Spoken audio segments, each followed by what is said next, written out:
Monsieur le maire, pour vous dire que notre groupe votera pour ce vœu qui est proposé par nos collègues de Bordeaux Ensemble.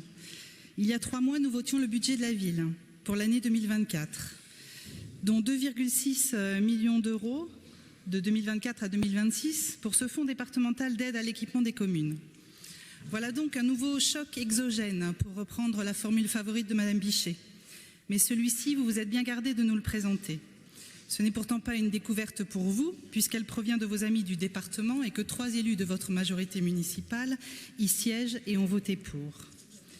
Vous avez pourtant la tribune facile quand il s'agit de dénoncer tel ou tel désengagement présumé de l'État, pour déplorer une baisse de 1% de la DGF ou pour assonner, comme aujourd'hui tout au long de ce Conseil, des baisses budgétaires au niveau national, sans jamais les mettre en perspective, sans jamais préciser leur enveloppe budgétaire initiale, qui, pour beaucoup des montants que vous avez assénés aujourd'hui, sont des enveloppes en hausse. Et la baisse, du coup, n'est qu'une baisse d'une augmentation. Et jamais vous ne le mettez en perspective.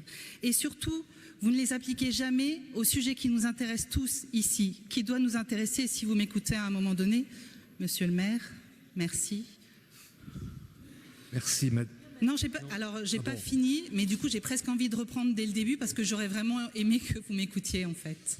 Oui. Voilà, excusez-moi. Alors, si vous m'écoutez, je vais vous rappeler que le règlement intérieur, dans son article 22, prévoit que les groupes ont effectivement la parole pour une durée de 2 minutes par rapport aux vœux. Puisque vous me donnez l'occasion de l'exprimer, Madame Famille, je vous le dis très aimablement, ça s'appelle le règlement intérieur et c'est l'article 43 du règlement intérieur, le temps de parole. Voilà.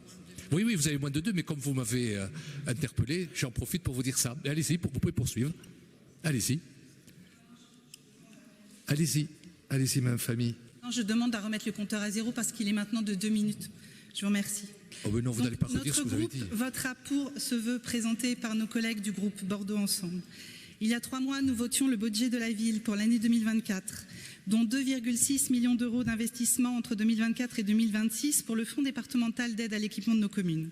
Voilà donc un nouveau choc exogène, pour reprendre une formule favorite de Madame Bichet, mais celui-ci, vous vous êtes bien gardé de nous le présenter. Ce n'est pourtant pas une découverte pour vous, puisqu'il provient de vos amis du département et que 3 élus de votre majorité municipale y siègent également. Vous avez pourtant la tribune facile pour dénoncer tel ou tel désengagement présumé de l'État, pour déplorer une baisse de 1% de la DGF, ou pour asséner, comme tout au long de ce Conseil, des baisses budgétaires au niveau national, sans jamais les mettre en perspective, ni dans leur enveloppe budgétaire initiale, qui pour certaines, malgré ces baisses, reste en hausse, ni pour les appliquer au sujet qui est le nôtre ici, c'est-à-dire la ville de Bordeaux.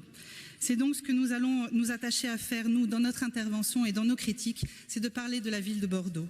Si nous connaissons tous ici l'issue du vote de cette motion, pouvez-vous nous présenter, du coup, le plan d'économie qui va compenser la perte de ces 2,6 millions d'euros au plan pluriannuel d'investissement de notre ville? Allez-vous stopper l'un des investissements suivants, planifiés pour le même montant sur le plan 2024-2026, c'est-à-dire l'aménagement des jardins de la faïencerie, la réalisation d'espaces publics paysagers au bassin à flot, la construction de la crèche Brazza, l'école du cirque, la reconversion du gymnastière en salle des fêtes ou la mise en accessibilité des bâtiments municipaux. À moins que vous ne reconsidériez l'ampleur du réaménagement que vous envisagez pour les allées de Tourny ou que vous ne décidiez d'éteigner la lumière partout dans la ville de Bordeaux la nuit.